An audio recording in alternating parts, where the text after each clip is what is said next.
إدارة نادي الزمالك تتجاهل الرد على أحمد السيد زيزو. اسمع كده وما تنساش اللايك.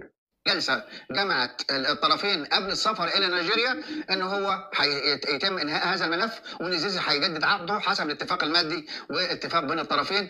كان تبقى قول يعني يا ستموني قول. بسيطة لمسألة التعاقد.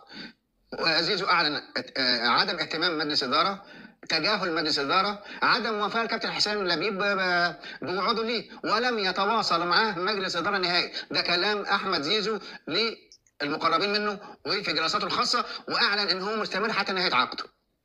يعني مش هيرحل في يناير. بس ايه معنى الكلام ده؟ مستمر حتى نهايه عقده، يعني زيزو هيرحل مجاني، يعني الزمالك مش هيستفيد ماليا.